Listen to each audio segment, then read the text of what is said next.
Bienvenue dans le calendrier de l'Avent Fashion Week et accessoirement dans ma première vidéo YouTube. Ceci est un grand moment. Le calendrier de l'Avent Fashion Week, c'est quoi?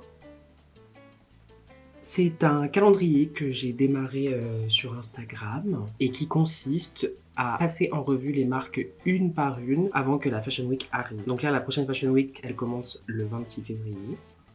On est en février. C'est la femme 24-25, il y a 110 marques. J'ai donc fait les 2 premiers jours, le 26 et le 27. Et en fait, sur Instagram, c'est ingérable. Parce qu'en fait, le calendrier sort beaucoup trop tard. Je vais pas poster 10 vidéos par jour sur Instagram. Le problème, c'est pas de faire le contenu, le problème, c'est de diffuser le contenu. Non seulement ça nique mes statistiques, en fait, déjà pour commencer, et puis j'ai autre chose à foutre que de poster toute la journée des vidéos. Donc je me suis dit que j'allais faire des vidéos YouTube où genre je repasse en revue une journée complète en une vidéo. Comme ça me fait avancer, et puis YouTube c'est beaucoup plus adapté à ce type de longueur de vidéo. Tout d'abord, je vais en profiter pour faire un unboxing, mon premier unboxing aussi. Non, c'est une petite curiosité de mode que j'ai reçu il y a pas longtemps et ça fait très longtemps que je voulais avoir ce truc, donc je me suis dit allez, j'attends un petit peu, comme ça je vais l'ouvrir en même temps que je fais ma première vidéo, toujours avec un peu de délicatesse parce que... Ah non, c'est bon. J'ai vu où c'était. Bien évidemment, mon enfant accourt parce que dès que j'ouvre quelque chose, il pense que c'est pour lui. Mon enfant est un animal à 4 pattes. C'est pas pour toi, loulou. On va sortir comme ça. Regardez. Ah, c'est satisfaisant un peu, hein. Vous êtes ici en présence d'une relique, d'une des 1000 reliques de la mode. Il a pris le tube, mon chien, pour jouer avec. Ceci est un ancêtre de nos magazines de mode. On me voit? On ne me voit plus. Ancêtre de Marie Claire, de Elle, de Vogue, de tout ce que... En silence par contre. J'adore ce genre de petites curiosités. Voilà. L'état témoigne de l'âge de ce journal de mode. Celui-là, c'est un numéro de... Dimanche 9 avril 1922. 1922. 1922. Vous vous rendez compte? Pour vous situer, genre, il y a une guerre mondiale entre 39-45, quoi. Et ça, c'est avant. Regardez ça, j'adore. C'est incroyable. Ça, c'est parce qu'il y en avait plein, hein, des journaux de mode comme ça. Ça s'appelle Le Petit Écho de la mode. C'est un journal iconique. Incroyable. Beaucoup d'illustrations, beaucoup de textes. C'est dans son jus, quoi. Il y a l'odeur qui va avec. Je satisferai cette curiosité plus tard. J'en ferai peut-être une vidéo si j'en ai envie, si j'en ai le temps. J'ai acheté ça sur le Bon Coin, la dame avait dit que c'est très fragile et en effet c'est vraiment très fragile. Je vais aller confirmer la réception de ce colis, hein, en parfait état. Alors on va tout de suite commencer, j'ai mon ordinateur en dessous de la caméra pour vous expliquer un petit peu le setup.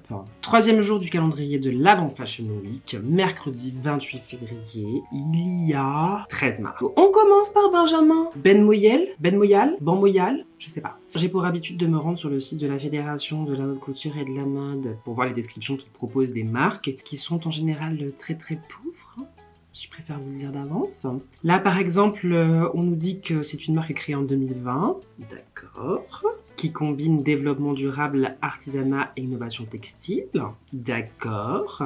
Il définit un territoire singulier. D'accord. Marqué par son histoire personnelle et ses racines marocaines. D'accord. On va donc aller voir ce qu'il nous a proposé pour la collection 23-24. Comme ça, on saura ce qu'il en est avant de voir la prochaine collection le 28 février. Et ce sera le même principe pour toutes les marques. Je le dis une fois parce que je vais pas le redire 50 fois, ça va vite me gonfler. C'est l'hiver, hein, je sais pas si je l'ai déjà dit, et c'est de la femme.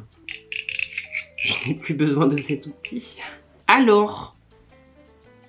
Ah oui, l'idée aussi à travers cette vidéo, c'est donc de découvrir toutes les marques qui sont proposées par le calendrier parce que j'ai constaté que sur les réseaux sociaux, finalement, avec l'algorithme et compagnie, on nous montre que les grosses marques en fait dans l'actualité. On parle de Chanel, Louis Vuitton, Dior, tout ça. Et il y a plein d'autres marques qui sont pas mises en avant, qui méritent toutes en fait d'être mises en avant. Donc c'est pour découvrir des marques qu'on connaît pas et c'est aussi pour mettre la lumière sur toutes les marques en fait.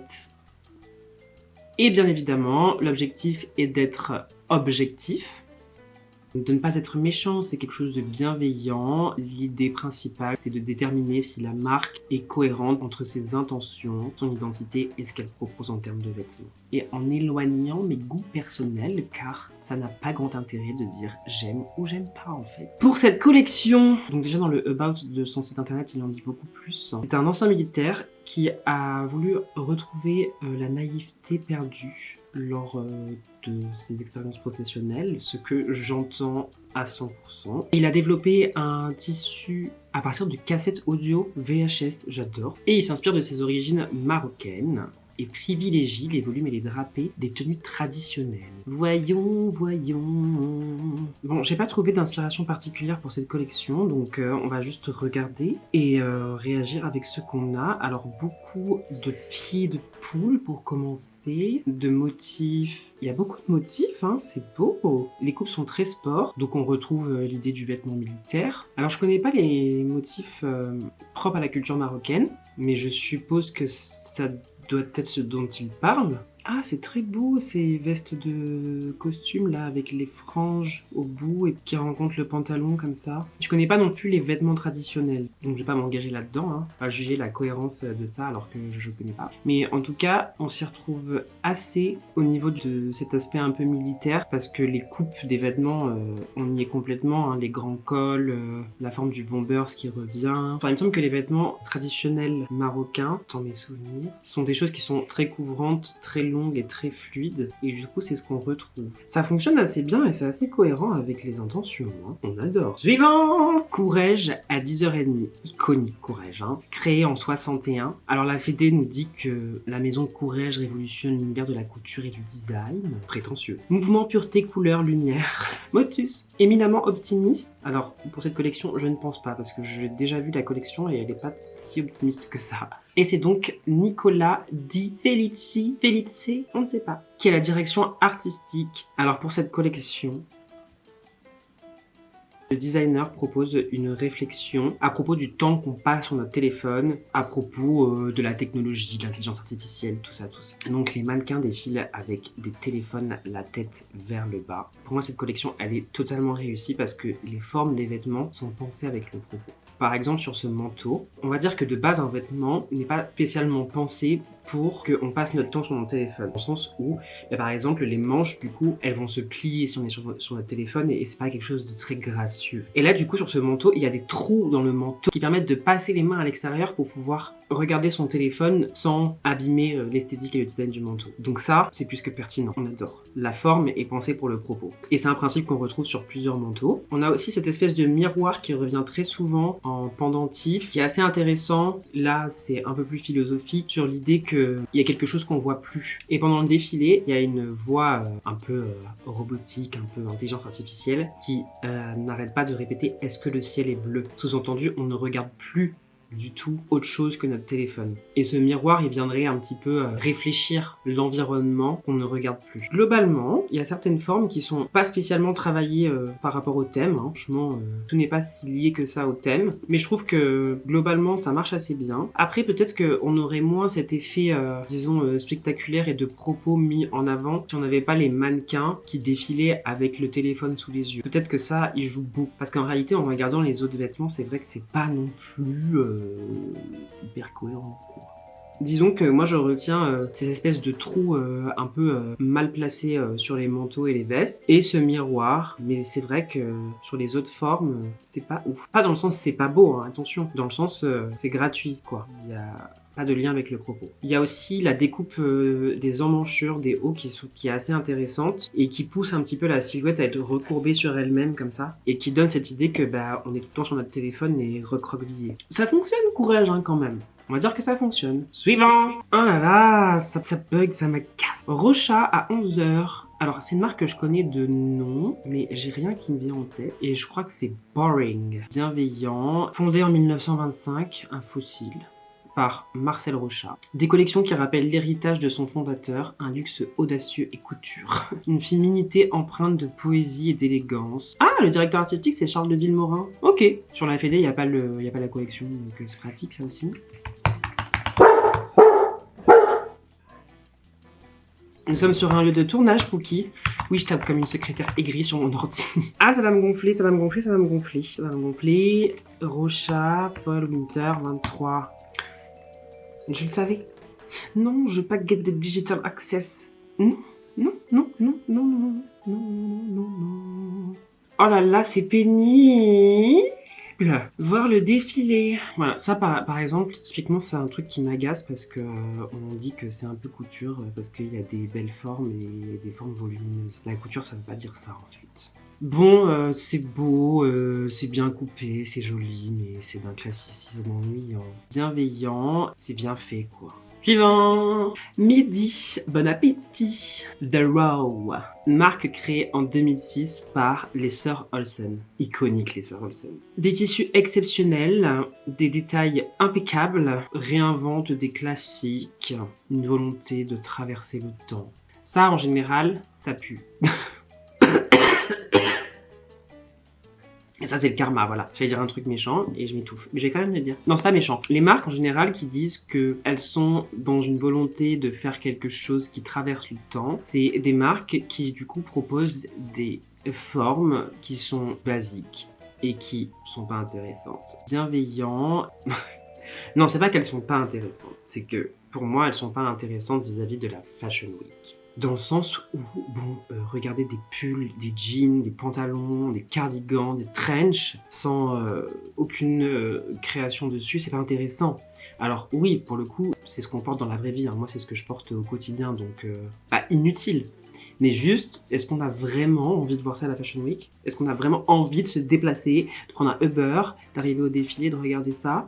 Je ne sais pas. Ah, je me rappelle de ce défilé. C'était beau, hein. On va aller voir quand même s'il n'y a pas un peu... Il y a une inspiration, il y a un thème, il y a quelque chose derrière tout ça, hein.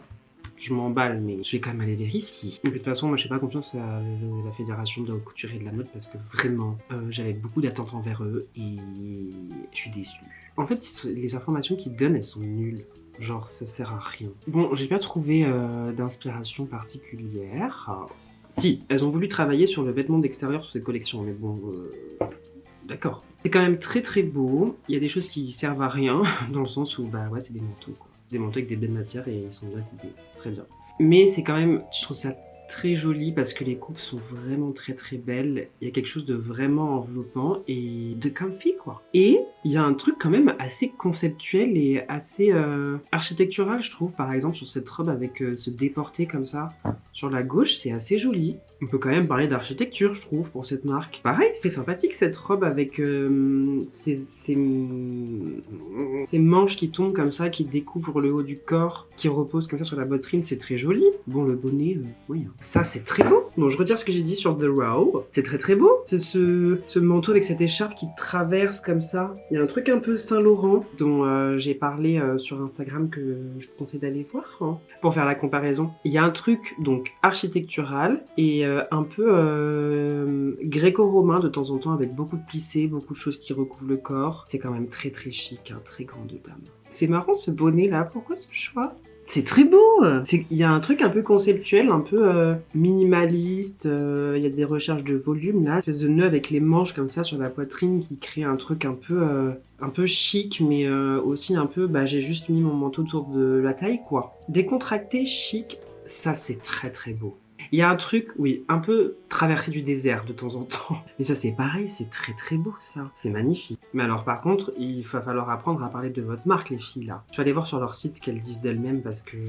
Secrétaire aigri. Collection galerie, non c'est pas ça que je veux le About, hein, le About the Brand.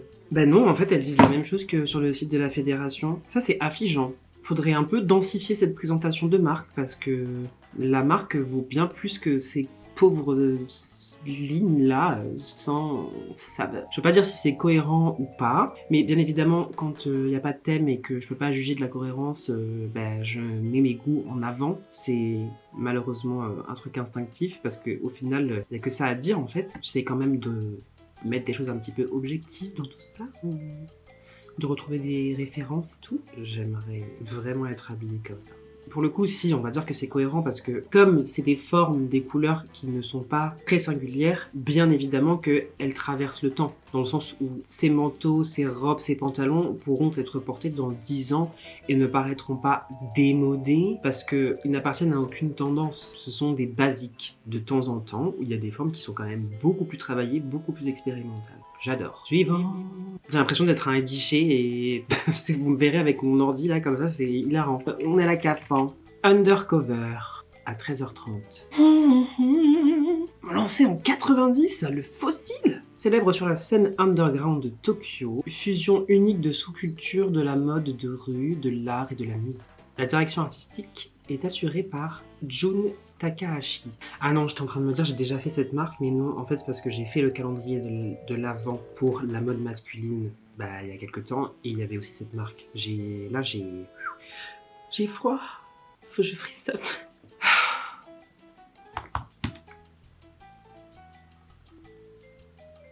Il y a 114 looks, ça vraiment c'est pour me tuer. Ça va pas ou quoi? Mais je regarde pas la bonne collection là. Printemps-été, quelle cruche! Mais non, tu fais n'importe quoi! Je suis dissipée. C'est un enfer de voir les défilés. Merci, en même temps, qui m'a demandé de le faire? Personne.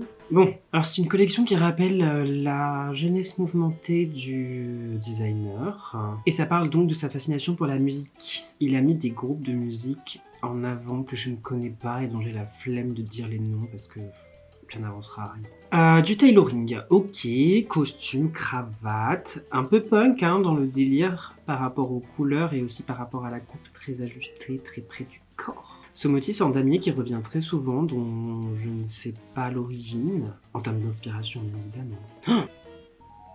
Ouh, cette espèce de manteau doudoune là.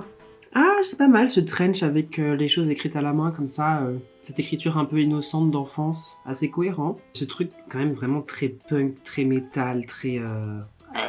avec les clous, le noir, le cuir, les zips, les grosses bottes montantes. Il y a quand même beaucoup de travail hein, dans cette collection, hein. Beaucoup de matières différentes. C'est assez intéressant comme travail, je trouve. Plein de choses que je n'arrive pas à justifier et à comprendre parce que j'imagine qu'il faut connaître tous les groupes dont il a parlé et je ne vais pas m'amuser à aller regarder chacun des groupes parce que j'ai la flemme. Et pour le coup, ça m'interpelle pas particulièrement, donc j'ai pas envie d'y passer du temps, quoi. Donc dans ce cas, qu'est-ce qu'on fait? On dit que c'est ok. Suivant! Litovska à 14h. Un peu l'heure de la sieste quand même. Fondée en 2009 par Lilia Litovska. C'est une marque ukrainienne. Elle dévoile la manière dont les traditions pourraient être intégrées dans un contexte moderne, d'accord. J'ai compris. Elle déconstruit le concept même de la modernité avec une touche audacieuse. La collection s'appelle On Air. Elle se concentre sur la communauté, l'artisanat et la protection. Authenticité. Je suis en train de lire les commentaires de Design Scene à propos de la collection qui sont pas intéressants. Non, c'est du vent quoi. Je sais ce que c'est que le vent parce que moi-même j'en fais. Dans le sens où mes études m'ont formé à faire ce genre de soufflerie. Donc je connais. Alors, c'est simple.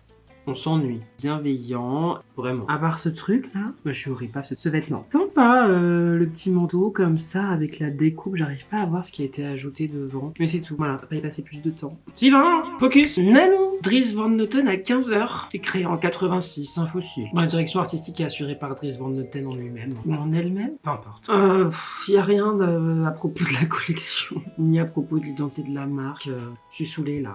C'est une journée pas ouf, je trouve. Y a rien d'excitant. La collection, elle s'intitule Intimacy, intimité en français. L'amour des vêtements et la culture d'une relation d'une personne qui la porte. Non, j'ai pas bien dit. J'ai quoi là? Ah, c'est mon poil blanc. J'ai un poil blanc qui pousse tout le temps à cet endroit-là, qui pousse hyper droit. J'irai l'enlever après. Ça brouille mon champ de vision. Donc la relation entre le vêtement et la personne qui le porte. Il y a 59 looks. Il devrait y avoir un nombre limité de looks hein, parce que c'est ingérable. Du tailoring, de l'imprimé floral mais vieille époque, hein, vieille France. Parce que c'est, j'arrive pas à voir si c'est un imprimé ou c'est la toile de Jouy. Mais je pense que c'est un imprimé ou juste tout simplement du tissage.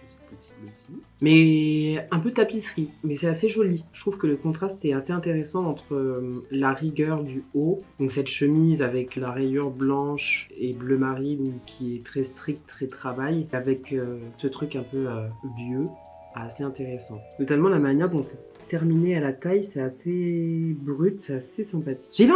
Ouh! Ce manteau avec la taille qui est marquée par des coups de peinture dorée, assez intéressant. C'est assez déstructuré de temps en temps. L'or revient souvent, pourquoi? Je ne sais pas. Quel est le rapport avec l'intimité?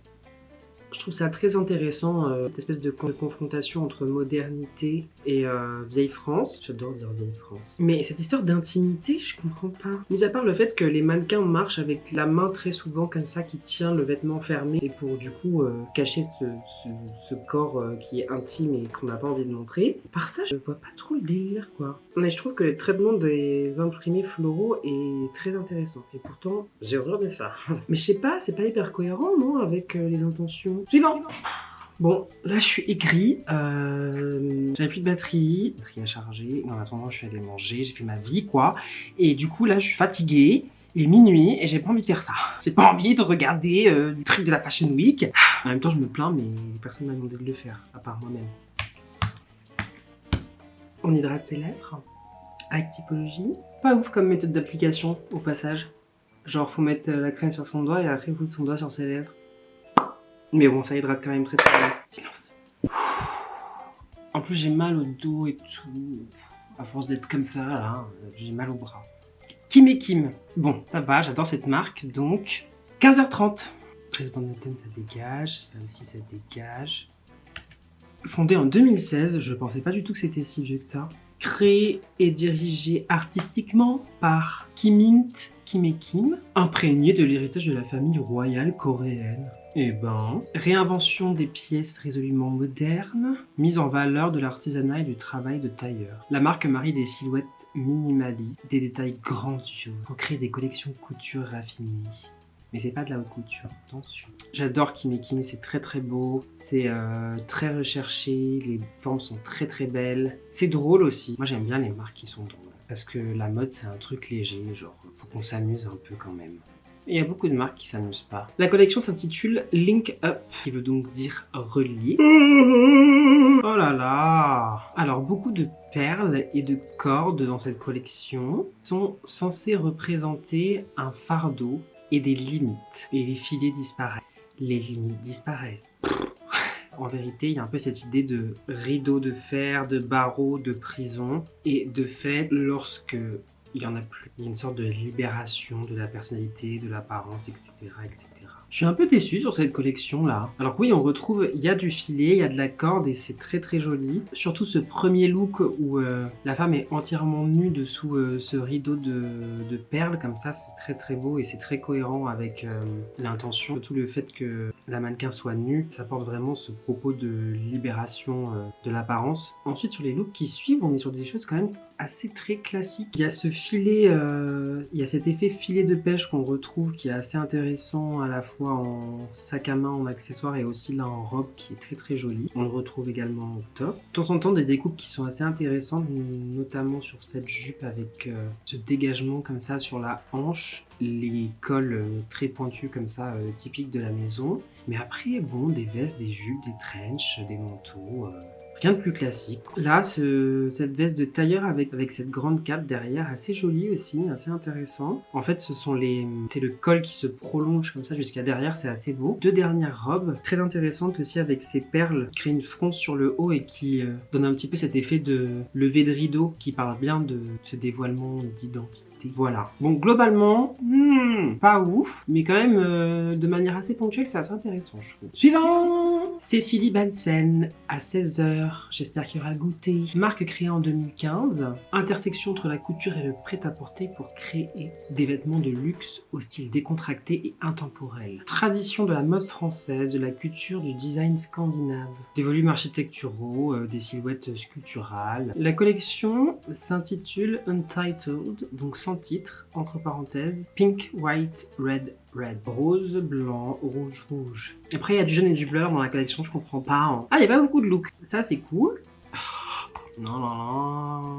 Non, non, non. Il n'y a pas de chauffage dans cette baraque, je crève de froid. Bon, alors, la designer explique que pour cette collection, elle avait envie de faire quelque chose qu'on a envie de porter le lundi. Je trouve ça très drôle. C'est assez vague, mais en même temps, c'est assez parlant. Le lundi, c'est le premier jour de la semaine, c'est le premier jour où on va au travail, c'est la fin du week-end. Donc, c'est un peu la frontière entre le décontracté, chill, comfy du week-end et la rigueur, le strict, le professionnel du début de la semaine. Donc, est-ce qu'on va être sur cette frontière-là qui peut être intéressante? Je ne sais pas. On va voir. Et elle a été aussi inspirée par le concept j'allais essayer de le dire en allemand, mais je dirais pas en allemand, œuvre d'art totale. Ah oui, et elle est aussi connue pour ses matières qu'elle travaille de manière incroyable. Beaucoup de fronces, papier crépon. Ce n'est pas un compliment, mais je trouve que ça ressemble à du papier crépon. Je sais pas, j'ai un peu l'impression que c'est des coupes super basiques, mais juste avec sa matière foncée, quoi. Cette affaire de lundi, c'est à milieu de ce que j'avais imaginé. Ça veut pas dire que ce que j'ai imaginé c'était forcément la bonne chose, hein, mais je retrouve pas cette idée qu'on a envie de porter le lundi. Alors oui, il y a du jean, vêtements de travail, de la veste et du pantalon, vêtements de travail, mais je sais pas, je suis déçue. Suivant. Ouh là là, Casablanca à 17h, je vais être aigri. Casablanca, je vais être aigri. Et en 2018. Ah, ben voilà, la Fédé elle dit rien à propos de la marque, mais en même temps, y a rien à dire. Pour une fois, je suis assez d'accord avec bienveillant. On va quand même aller voir la collection. Ah, il y a... Oui, au lieu de mettre mes lunettes, je préfère plisser les yeux. Oh, allez. En fait, je sais pas s'il y a de la femme en fall winter. Bon. Ah si, la collection s'intitule For the Peace, pour la paix. Célébrer la vie en toutes conditions. La vie, c'est pas blanc ou noir, c'est pas le bien ou le mal, c'est pas la joie ou la tristesse. La vie est faite de pleine de nuances. Il fait part de son expérience en tant que témoin dans une zone de guerre. Et l'objectif de cette collection est d'être une pièce de théâtre inspirée par le courage. Une réflexion sur la douleur et la beauté. On retrouve cette idée de zone de guerre avec des coupes de temps en temps un peu militaires. Et puis bien évidemment, c'est... Comment on appelle ça là, les médailles? C'est coloré. Il y a aussi un peu les lunettes aviateurs... C'est pas une chapka, mais vous savez le truc en cuir comme ça que les forces de l'air utilisaient pour mettre sur sous leur casque. Une sorte de bonnet comme ça. Je sais plus comment ça s'appelle. Ce damier là, il sort d'où? Je sais pas. Le Rubik's Cube? Non, je sais pas en vrai. Casablanca, j'ai trop du mal, je suis désolée, j'ai vraiment beaucoup de mal avec cette marque. Faites-vous votre propre avis, voilà, vous regardez et tout, mais moi je peux pas, en fait. Voilà, j'ai fait mon truc militaire, là, j'arrive pas à passer au-dessus. Suivant. Meryl Rogue à 17h30. Je connais pas du tout cette marque. Créée en 2020, c'est jeune. Elle mêle pièces classiques et couture rigoureuse. Vêtements extérieurs et tenues de soirée dans des combis. Vêtements extérieurs et des... Oh là là! Vêtements d'extérieur et tenues de soirée dans des combinaisons inattendues. Je vais péter un pont. Une idée forte et audacieuse de la féminité. Une ode à la réinvention ludique de soi à travers le vêtement qui parle au-delà des genres. Je vais me foutre en l'air. Les descriptions, elles sont mais tellement nulles. Ça me gonfle. Là, je me remets dans des bonnes énergies. Allez, je manifeste la joie. Elle s'inspire de la culture pop et joue avec l'Amérique de manière subversive. Intriguant. Alors elle s'inspire un petit peu de l'esthétique des films de Noël. C'est drôle ça. Et sa référence habituelle, c'est les portraits de Thomas Truth. Je vais aller voir ce que c'est. Parce que là, ça me donne envie. Vous voyez, en fait, plus c'est intéressant, plus on a envie de prendre le temps d'aller voir les choses, les inspirations, etc. Ah ouais, c'est des portraits un peu familiales, très bonne famille, quoi. Ok. Un bordel ce chien. Alors, il y a ces espèces de combis moulants avec cette forme de drapé là comme ça, assez intéressant. Et les couleurs sont très vives, sont très pop. Il y a un peu ce truc de vêtements trop petits, un peu cardigan, presque gênant. On dirait des fois des vêtements d'enfants sur des corps d'adultes. La combi un peu de ski comme ça, très Noël, hein. Matelassé aussi, ça nous parle de l'hiver, des fêtes d'hiver quoi. Et là on a ces superpositions de motifs et de couleurs dans tous les sens. Un mélange un petit peu entre jupe, tablier de cuisine, comment on appelle ça? Je ne sais pas pourquoi ça me fait penser à ça alors que ça n'est pas du tout ça, mais je trouve qu'il y a de ça un petit peu. Vous savez le truc là qu'on met sur sa main pour prendre les trucs dans le four sans se brûler et qui soit vous brûle ou alors fond entre vos doigts. Je sais plus comment c'est. Ouais, il y a vraiment ces motifs typiques de l'hiver, de Noël, un peu moche là, mais qui fonctionnent très très bien du coup. Oh, étonnant cette chemise avec de la dentelle comme ça là. Avec le jean, ça fonctionne bien ce look. Très vieille France. Très petit napperon qu'on dépose sur la télé. Cathodique. Là, cette robe mouchoir comme ça, noire et blanche, assez intéressante, avec des roses dans tous les sens, un peu la fleur de la fête, la fleur de l'amour. Et pareil, hein, toujours ce truc de vêtements un peu trop petits qui revient, il y a un truc presque du déguisement. Alors, moi j'ai un truc qui me vient en tête, mais je ne sais absolument pas si c'est ça, mais en tout cas c'est comme ça que je l'interprète, et mon interprétation est libre d'être ce qu'elle est. Papier alu, vraiment, hein, qu'on utilise pour la dinde de Noël, et aussi ces looks avec ces combis un peu froissés comme ça, entourés qui moulent le corps. Cellophane en fait, pareil, matière de fête, on emballe la nourriture et tout. Papier cadeau aussi également, hein. Et là vraiment la chemise, enfin le tartan, les carreaux, ça c'est vraiment les matières de Noël quoi. Et l'idée du pyjama aussi qui revient souvent. Intéressant, pas mal hein. Il y a un effet un peu papier cadeau de temps en temps aussi. Et puis là, enfin littéralement la référence pour moi elle est claire, c'est inspiration Père Noël quoi, avec ce rouge très vif et le bout blanc. J'ai l'impression que c'est des roses, enfin ou de la dentelle, je sais pas ce que c'est, j'arrive pas trop à voir, mais la référence elle est claire. C'est intéressant, c'est très cohérent comme travail et je trouve ça assez joli. J'aime beaucoup, je connaissais pas cette marque et je suis ravie de faire sa connaissance. Enchantée. Suivant. Oh là. Ah putain. Non. J'essaie de remettre la caméra avec mes pieds. Le cadrage, bon sang. On va faire un faux raccord sur le plan. Merde. Tant pis. Non, on s'en remettra. Hein. Acne Studio à 18h30.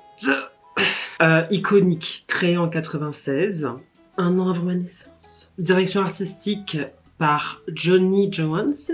Acne Studio, vraiment, déjà dans la marque il y a studio. Et c'est assez révélateur dans le sens où il y a vraiment une approche complète, je dirais, plus que du design que de la mode. C'est en mode architecture, mobilier, vêtements. Il y a ce truc vraiment très conceptuel de la mode et très intéressant. Une approche assez déconstruite et expérimentale. Alors pour cette collection, il a remarqué qu'il y avait une tendance très technologique dans la mode et que tout le monde s'intéressait à l'IA, aux générations numériques, de formes, de couleurs, de motifs. Et lui, il a fait le choix de s'inspirer de la nature, parce qu'en fait, lui en avait marre de tout ça. Et il a bien raison. Raison. Alors c'est très vague hein, comme inspiration, mais c'est pas grave. J'ai déjà vu la collection et...